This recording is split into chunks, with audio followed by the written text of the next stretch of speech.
ಪುತ್ತೂರಿನಿಂದ ಉತ್ತರ ಪ್ರದೇಶ ಮೂಲದ ವಲಸೆ ಕಾರ್ಮಿಕರು ತಾಯ್ನಾಡಿಗೆ ಮರಳಲಿದ್ದಾರೆ.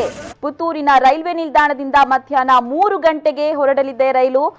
ಪುತ್ತೂರು ತಾಲೂಕಿನ 352 ಮಂದಿ ತೆರಳಲಿದ್ದಾರೆ. ರೈಲ್ವೆ ನಿಲ್ದಾಣಕ್ಕೆ ತೆರಳಲು ಕೆಎಸ್ಆರ್ಟಿಸಿ ಬಸ್ ವ್ಯವಸ್ಥೆಯನ್ನ ಕೂಡ ಮಾಡಲಾಗಿದೆ.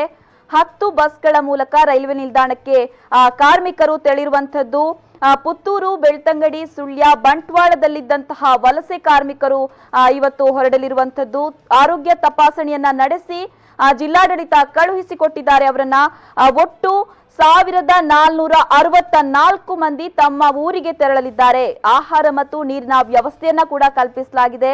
ಜಿಲ್ಲಾಡಳಿತ, ಕಂದಾಯ ಇಲಾಖೆ, ಗ್ರಾಮ ಪಂಚಾಯತ್, ಪೊಲೀಸ್ ಇಲಾಖೆಯ ಜಂಟಿ ಆಶ್ರಯದಲ್ಲಿ ಈ ವ್ಯವಸ್ಥೆಯನ್ನ ಮಾಡಲಾಗಿದೆ. ಪುತ್ತೂರಿನ ತಹಶೀಲ್ದಾರ್ ರಮೇಶ್ ಬಾಬು ಅವರು ಈ ಒಂದು ಹೇಳಿಕೆಯನ್ನ ನೀಡಿರುವಂತದ್ದು. ಪುತ್ತೂರು ತಾಲೂಕಿನಿಂದ 352 ಉತ್ತರ ಪ್ರದೇಶ ರಾಜ್ಯದ ವಲಸೆ ಕಾರ್ಮಿಕರನ್ನು 10 ಬಸ್ಸುಗಳ ಮೂಲಕ ವೈದ್ಯಕೀಯ ಪರೀಕ್ಷೆ ಮಾಡಿಸಿ ಈ ದಿನ 3 ಗಂಟೆಗೆ ಪುತ್ತೂರು ರೈಲ್ವೆ ಸ್ಟೇಷನಿಂದ ಉತ್ತರ ಪ್ರದೇಶ ರಾಜ್ಯಕ್ಕೆ ಕಳುಹಿಸಲಾಗುತ್ತಿದೆ. ಒಟ್ಟು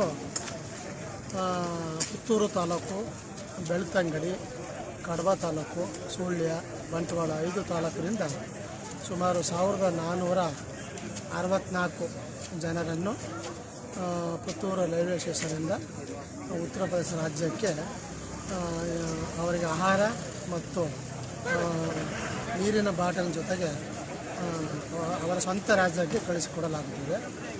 ಜಿಲ್ಲಾ ಆಡಳಿತ ವತಿಯಿಂದ ಹಾಗೂ ತಾಲೂಕು ಜಂಟಿಯಾಗಿ ಅದನ್ನು ನಮ್ಮ ಕಂದಾಯ ಇಲಾಖೆ ಸಿಬ್ಬಂದಿ, ಆರೋಗ್ಯ ಇಲಾಖೆ ಸಿಬ್ಬಂದಿ ಮತ್ತು ಗ್ರಾಮ ಪಂಚಾಯಿತಿ ಹಾಗೂ ಪೊಲೀಸ್ ಇಲಾಖೆ ಒಟ್ಟು 4